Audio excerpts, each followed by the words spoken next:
Hey there, Team Healthy.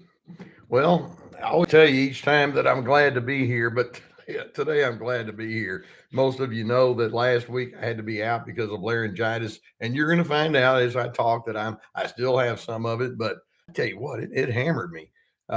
This Friday will be almost 2 weeks when I came down with it, and I've had the steroid shots and the antibiotics and the honey and the apple cider vinegar steam and you name it, I've had it all trying to take care of it, and it's just been a slow recovery.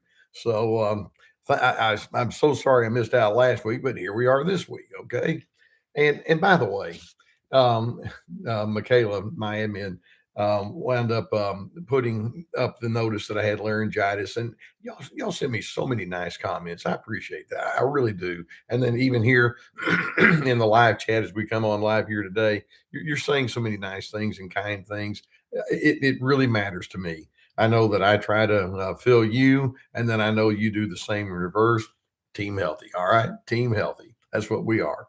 So hang in there. I hope you're going to have a good holiday season. By the way, a little programming note, you know that I tend to upload my videos on Monday, Thursday, and Saturday. And this week, I'm going to give you a bonus on Friday. I've got yesterday with scratchy voice and all.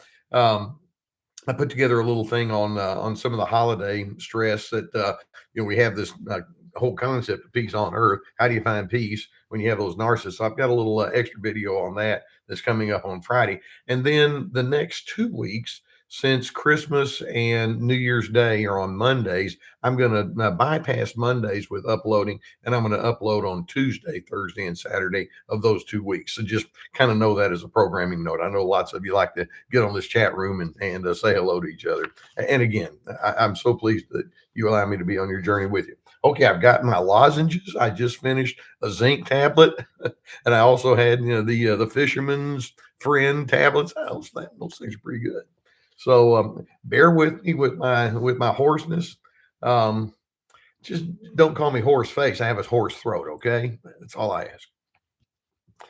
Okay, today, I like to pick up on themes of the questions that come through. Those of you who are new, all I ask is put your questions in the comments section below. I'll pick up on them. Obviously, I can't answer all of them, but that's how I get these questions. They're straight from you, and they allow me to know you more personally, and allows me to speak a little bit more differently into the situations. Today, the theme that we have here is narcissists just simply can't stop being what they are. So many times I get people who express exasperation because of some of the very difficult situations that narcissists will put them in. Some of the worst is that they'll withhold, you know, kids and grandkids, or they'll not invite you to certain kind of events that you really want to, and they'll snub you and they'll talk about you behind your back and smear campaign and all. And then to say nothing of them being snarky and rude and angry and all the rest.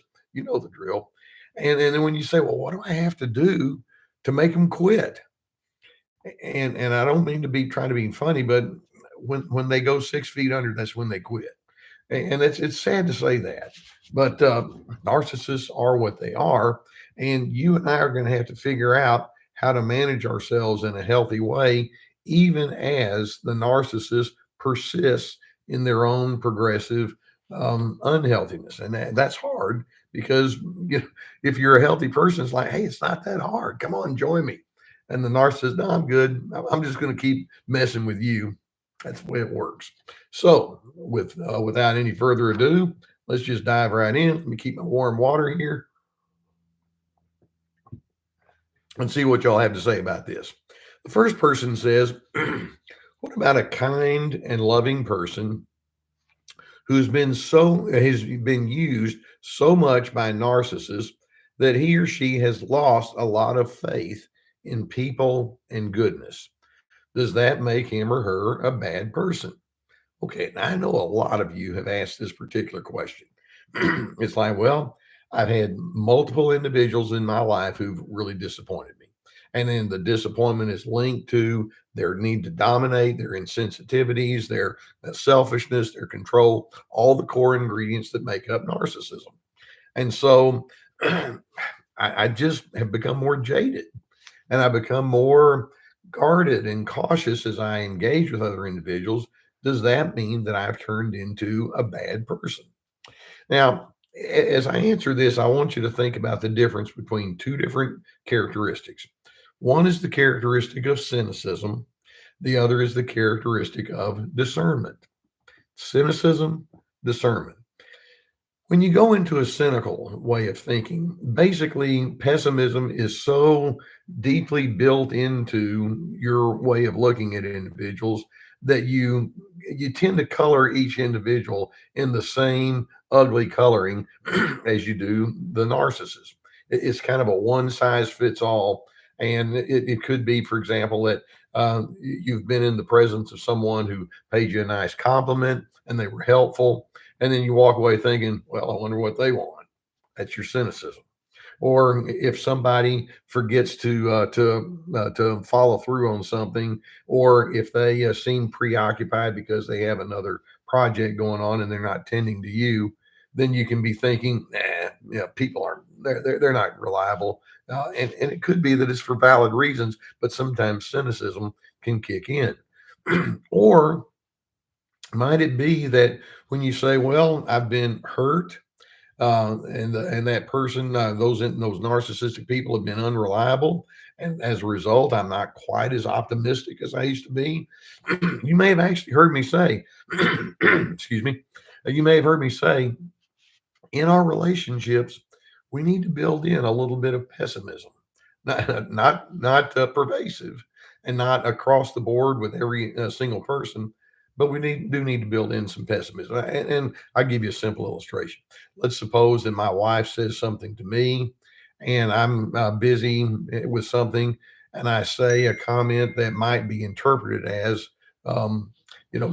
disinterested, and she can walk away thinking, well, there he goes again, being passive aggressive. Or might she just simply say, the fact is he's busy, and so we'll pick up on it another time. When you have a trust in other individuals, you can take more of a generous approach towards them.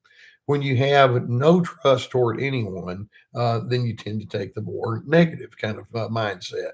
And so we want to be careful that we don't fall into the category of generalization, because these people over here are rude. All people are rude. Because these people over here don't have an understanding of me. Nobody understands me. That's what we mean by generalization.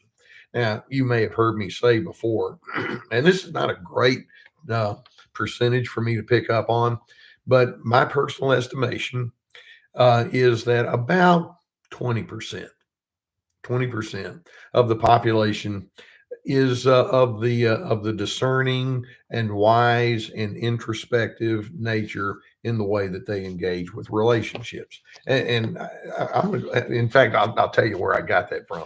Um, about 27% when you weigh out the characteristic of intuition versus concrete thinking. Only about 27% of the population tend to be intuitives.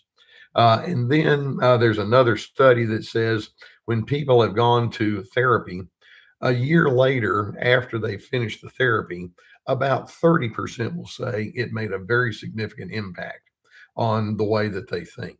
And then about 70 is like, that's right, it didn't work. And then you have all the people that don't go to therapy. I take statistics like that and I realize, there's some individuals who just have that knack for having good insight and turning it into change. But that 27, that 30% is actually a bit of an exaggeration when you think, yeah, there's a whole bunch of the people who might be in that category that still didn't do it. And so I just come up with a notion, and this is based anecdotally on the people that I've talked with, that a good 20% are highly conscientious and tuned in. It doesn't mean that the other 80% are all narcissistic. Some of them are, some of them just don't think. And they don't really tune in. So, yeah, I do think that we need to have discernment, but we don't want to take everything and go completely negative, and then we want to make room for the in between. So, if you're someone who says, well, I've kind of lost faith in a lot of people, just make sure that it's not an all or nothing kind of a mindset that has come into you. Okay, here's another one. And let's see. Yeah, the video I put up on Monday about lines that you can use within your. By the way, you'll notice on those videos, my voice sounds great. That's because they were taped earlier, and so I've got enough pre-taped, pre-recorded, excuse me, videos that'll like take me through the end of the year, and then I'll be able to hopefully have my voice all the way back. Anyway, this one kind of resonates with that one that came up last Monday. This person says, "My dad thinks that he's the boss of the world, and that I want to depose his alleged authority. But I want to depose his alleged authority." And then this person asks, "So how do I rebel? I don't want or need to be controlled by him, nor do I want his criticism. He thinks he's perfect. I disagree. I'm going to be 60 soon. And then how do I rebel?" Okay, it's that word rebel. And I get what you're saying. But we want to be very careful when here you are, a 60-year-old woman, and you've got a dad, let's say he's 86, who's just this domineering kind of person. It's like, I just wished once that I could just get back at him. And the last thing you want to do is match pitch with an unhealthy person. Let's keep in mind that narcissists are quite skilled at their narcissistic characteristics. Okay. And so, if you, for example, if they're condescending, or if they're cynical, or if they're harsh or rejecting or critical, it's like, oh, I've been doing this a long time. I know what I'm doing and I'm good. And if you think you're going to outdo me, I've got news for you. I can come back and one up you every single time. So let's think, do you need to rebel? Or maybe we can just use a softer word. Do you need to withdraw? And when I say withdraw, withdraw at a heart level and an emotional level. For example, if that person comes along and says, "Well, there you go again. You just can't do anything right." The rebellion can be, "Well, let me explain to you a few things that you've done that are wrong." And that person's never, when I say never, I know you're not supposed to say always and never, but they never will say, "Oh, yeah, that's a good reminder." They're not going to say it. So if that person comes along and says, "There you go again, you just can't do anything right," my response is going to be, we each have our perception, don't we? That's it. That's all I'm going to say. That's your rebellion. Or if he just comes along and says, "Yeah, I just don't like the way you manage this, and you should have done this, and you ought not to do that," then my response is going to be something like, "We each have our perspectives, don't we, Dad?" That's it. That's all I'm going to say. And it's my way. And then if he said, "Well, that's exactly what I said," I heard it. And your rebellion is going to be a non rebellion. Does that make sense? In other words, if you're trying to entice me into a debate where I'm already the designated loser, no thanks. You see, my rebellion is I'm on to your game, and I win by not trying to win. I gain the upper hand by not trying to gain the upper hand. Okay, we're going to declare you the winner in your mind. What's next? And if it's like, then you cook the Brussels sprouts. "Well, I don't like Brussels sprouts." It's one of my favorites. That's all I'm going to say. So stay calm. Let calm steadiness be your rebellion, if you will. It's a backwards way of thinking for some people because you're so used to getting pulled into that back and forth kind of a mentality, and you wind up losing every single time. Try something like that. It's just that quiet, peaceful, calm confidence. And I can't emphasize that enough. It's very hard for them to come to terms with that. And when they say, "Well, you're just being ridiculous," saying stuff like that, my response is, to me, it's not ridiculous. That's it. If I even say anything at all. Okay. Now, this is this next one. This is well. Let me just go into it. And this is when I say narcissists just can't stop being themselves. And even when they're caught with something that's totally inappropriate, they still can't stop themselves being what they are. This person writes in, "My ex-wife convolutes stories to make me look like a monster, but I'm not. For instance, once she was really angry and charged at me and bit my arm. Then, when I flinched, she backed off, and I knew she realized she had crossed the line. Now she's telling her family that I physically abused her. How could she justify this? Is this gaslighting? Well, the answer to the gaslighting is yes. It's kind of like, no, you interpreted it wrong. If there was something wrong, if my teeth happened to get in the way of your arm, then it was you. And this is a classic illustration of a narcissist's fear of their own vulnerability. So obviously, a divorce has happened now, and the ex-wife is out there saying, well, now that we're divorced, let me tell you the real story, and let me tell you what really happened. And he was physically abusive. We had some situations where it got pretty loud, and he pushed me, or he did this, or he did that.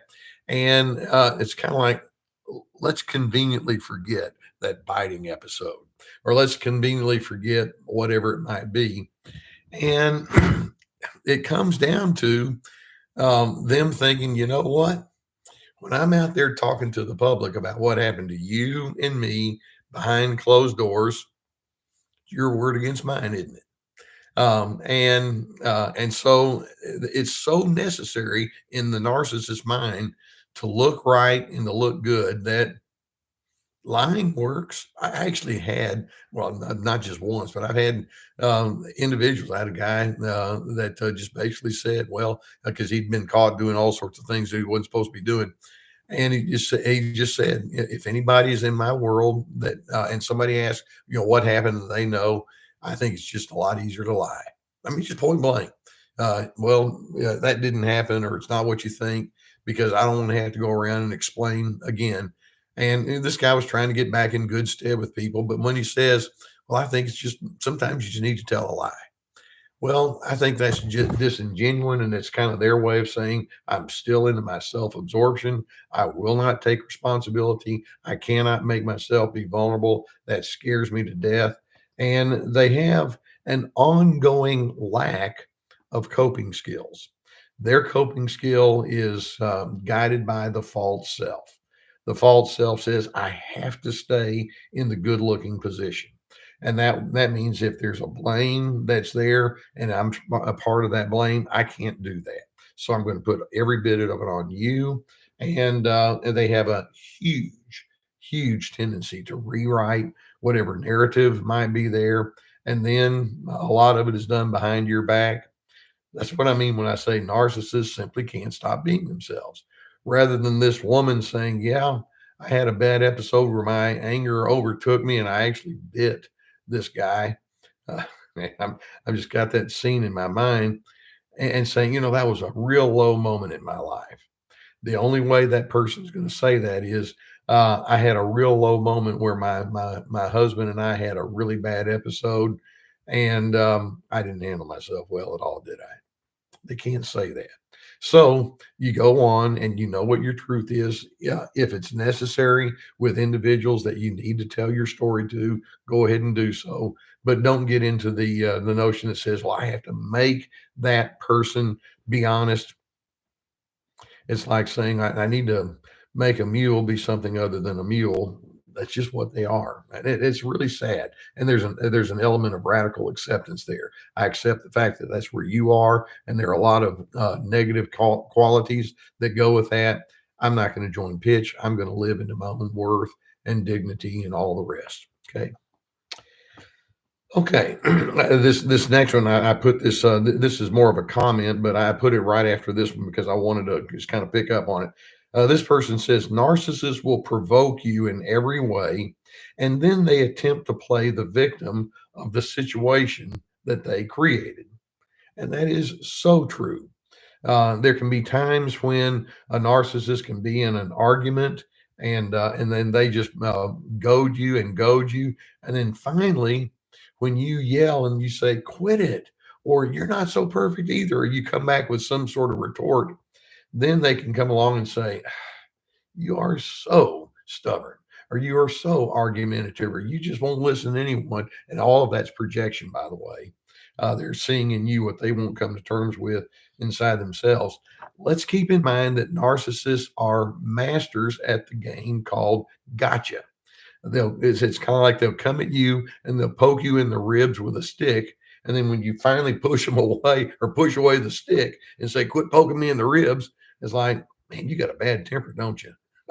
And so they'll argue with you. They can accuse you falsely. They can be non cooperative. They can be evasive. And then later on, when you say, what's your problem? They're going to come back and say, you look at you, look at how inappropriate you are. And so it's really sad when you're a person that says, I like to grow. I like to have insight and awareness. And I'm not only am I willing to take responsibility for where I've gone wrong, if somebody helps me see something that's inappropriate, I want to know. And so you're eager to learn, even if it means confessing some of the negatives that you have. Narcissist is like, there's only one thing I need to learn, and that is how to best you. That's it. That's when we say narcissists just can't stop being what they are. They're in an anti-growth state of mind. Now, this next person speaks. This is actually quite similar to something I've said. This next person says, narcissism is like sometimes not making sense when you're drunk. And then that person says, so what are real narcissists drunk on? And then the next question comes, power or control issues. By the way, it's kind of interesting when some of you write your questions in, you sort of give your answer as you give the correct answer, I might add, as you ask the question. What are they drunk on? Power or the need for control? Yep. Yep. That's exactly what it is. Uh, let's keep in mind that narcissists have to be in the superior position. They've felt so long like there's a chance that they're not going to measure up, or they're going to look bad, or somebody's going to ridicule them for a flaw that they have. In other words, they don't want their humanity to be exposed. And so they're constantly trying to protect their own fragile ego. And so that when you say they're like a drunk person, they have just become drunk on the notion that says, I have to stay in charge. I have to be the person that looks like I've got it all together. And when you point out and say, well, but there are times when you're irrationally angry, or there are times when you're stubborn, or there are times when you're secretive, or there are times when you're passive aggressive, then it's like, ugh. Well, here's the deal. I still have to be in control. So what I'm going to do is I'm going to say, you got it wrong. You misinterpreted, or that was somebody else you were looking at. And so, yeah, I know one of my common comments is you can't talk to a drunk about not being drunk while they're still drunk. It just doesn't work. And you can't talk to an angry narcissist about not being angry and narcissistic while they're in the midst of being an angry narcissist. It's like they're so caught up in it that their mind is spinning and common sense and decency just doesn't register. Keep that in mind. And rather than being the one that says, well, I'm going to set them straight, you won't. So set yourself straight. And a common theme that I have is do not let an unhealthy person establish your pace relationally and emotionally. All right, now we have another question here. This person says, Dr. C, is it possible for narcissists to show contempt only towards people like me that they consider to be inferior? And then is it possible for narcissists to remain married for long term, albeit unhappily? Now, we're going to take those in two different ways. Do they show contempt to people that they think are inferior? And the answer is yes, yes, yes, yes, yes.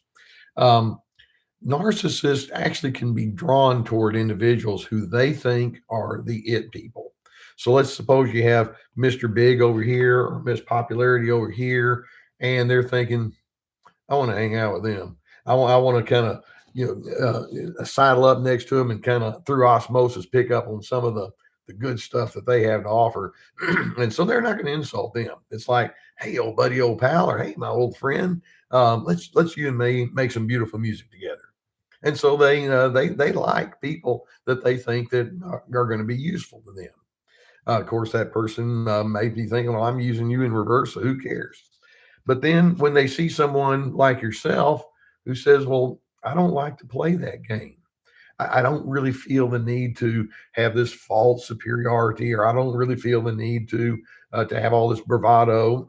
They think, good, I can make that work for me because I do like that. And so they can go in this competitive mode with you. You're already designated the role of designated loser. So that's how they play their game. And so, do they show contempt towards people like you that they deem to be inferior? The answer is yes. Your question is, well, am I inferior? What do you think? Are you inferior? My answer is no. You're different. You have preferences that they may not share, but you see, they're constantly thinking in judgmental undertones. Who's high, who's low, who's better, who's worse. And healthy individuals can say, well, can we just say you are what you are? And let's be descriptive as we describe each other. But let's not turn this into a grading system where one person is outstanding, the other person's a loser, and the narcissist is like, no, that's how I think. And then the next question this person asked, is it possible for narcissists to remain married long term, albeit in an unhealthy way? The answer is yeah.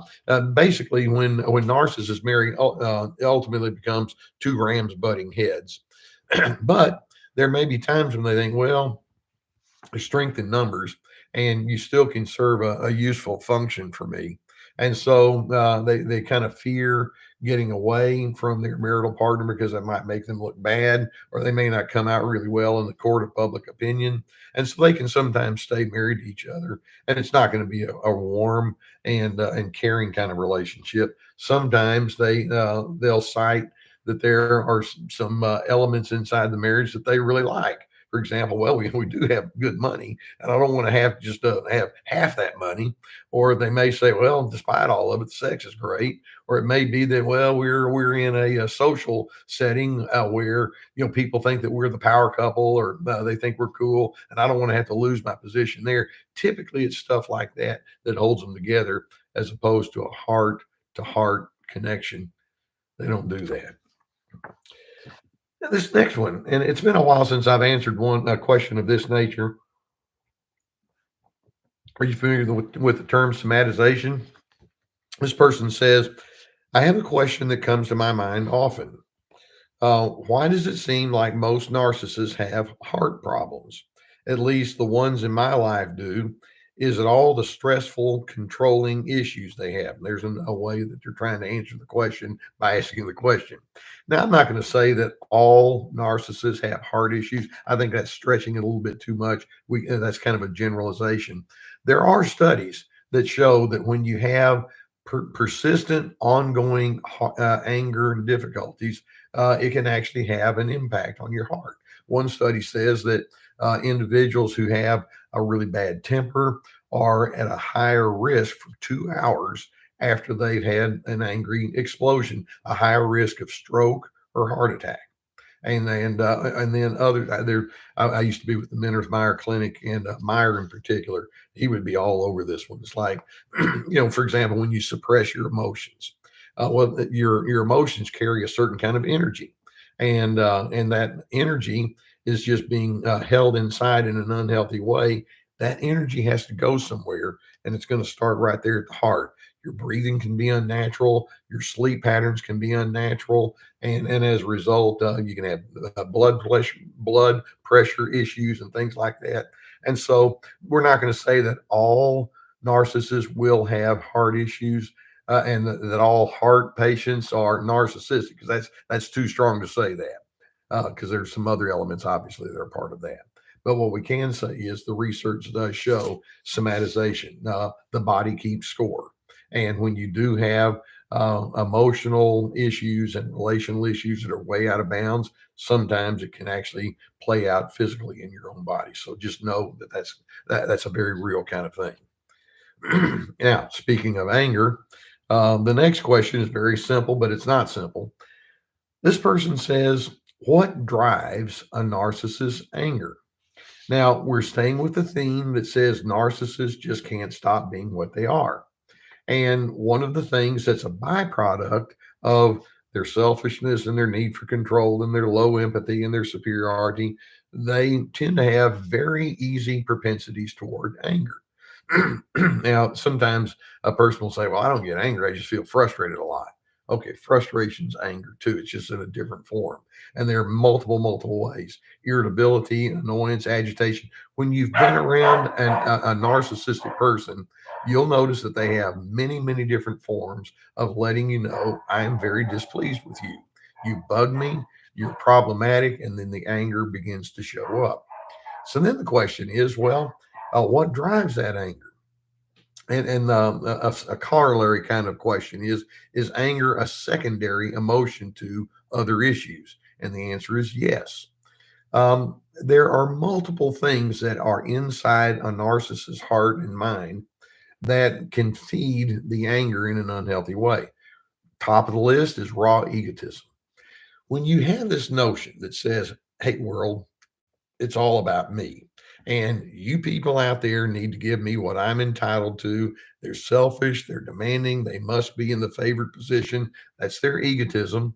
And obviously, when someone comes along and says, well, I'm not into that game, or I didn't notice, or I'm not going to do that, then that could cause them to think, well, then you need to. And here comes the anger.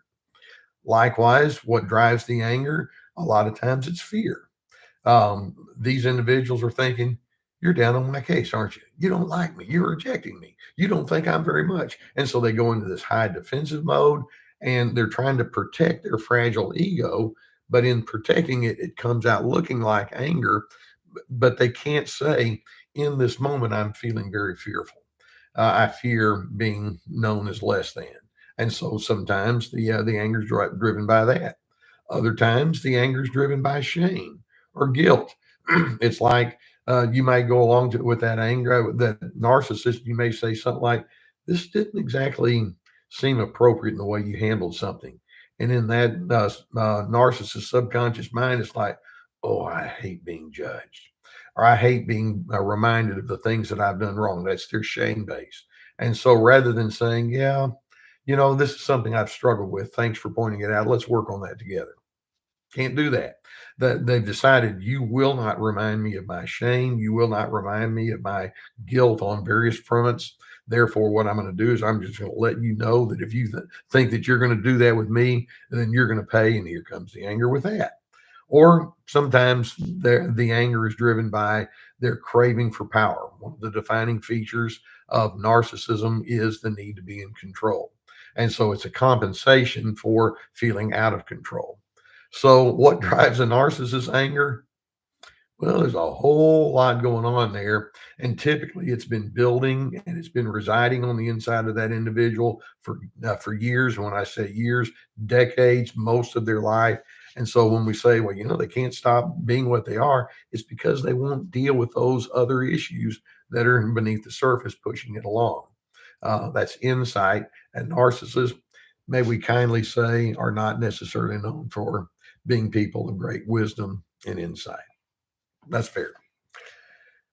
This next one, and this is an interesting one. This person just makes a comment, but in doing so, it deserves some sort of response here. This person says, the narcissist that I was connected to never once used my name in 2 years. So you've been around this person. They're very self-impressed, very overbearing and insensitive. And it's like, hey, you, or hey, come here, I need to talk to you about something. And the response can be something like, well, my name is Les, or my name is Jane, or my name is Francis, or whatever it might be. Hey, you. And they just simply won't call you by your name. Let me tell you just a very recent story. Y'all know I like to grill, and there's a little small mom and pop kind of meat place, and it's a Waco meat market. And they sell to restaurants and other places, but they have a little storefront too, and they have the best salmon there. And so I go in there and I get salmon or shrimp or tuna, stuff like that I like to eat. And there's this one lady that she keeps waiting on me, and I know this kind of sounds silly, but she wraps the meat perfectly, and she's very careful, and it's it's just well done, and she's kind and friendly and just kind of a salt of the earth, really good person. Well, she's waited on me multiple times since finally this last time I said, tell me your name. And she said, well, my name is, let's just say my name's Jane. And it's like, well, Jane, I've been in here so many times that it's just like, I feel like I ought to know you. And she just smiled. And then she said, well, what's your name? I said, well, my name's Les. And she said, I'll take care of you. You know, I will. Okay. Just that simple exchange. What is your name? It says, I'd like to see you as being someone who's personable. You're someone who has an identity. I want to know your identity. Now, here we have this person, this narcissist. I don't know if it's a person that they dated or worked with or was in a social group with. It's like, maybe I know your name, but I don't care to use it. Or I had one guy, he told me that, my dad hasn't called me by my name in 30 years. And this is a buddy of mine. He was kind of a funny fellow. And I looked at him and said, well, maybe he forgot. He started laughing. I never thought about that before. Narcissists just don't have empathy. They don't care to go into that vulnerable personal space with another individual. Subtly, they're letting you know I'm in a power mindset, and if I take the time to know you at a very simple personal level, then that brings me down some. There's another guy I can think of, and he was Mr. Big Shot in business, made a lot of money, and he could do some serious name dropping with very important people that he hung around with. And I knew the guy, he finally died of a heart attack, by the way. Um, and I probably knew him for 15, 16 years. And when I read this, it's like that person came to mind. It's like, I think in 15 or 16 years, he was connected in a tangential way to my extended family. I don't think he ever once said, hey, Les, how's it going? I don't think he ever used my name. And those are kind of individuals that's like, no, I don't like being personal. I like being powerful. It's like, okay, be your powerful self and be your lonely self, because that's what it's going to lead to. But that's not an uncommon kind of thing. It's very interesting kind of dynamic. We have another question here, and I've done a couple of videos on this one. This person says, what is the chance of a sadistic narcissist having a change of heart at age 67? Well, I'm in my 60s, barely. It's going to change here pretty soon.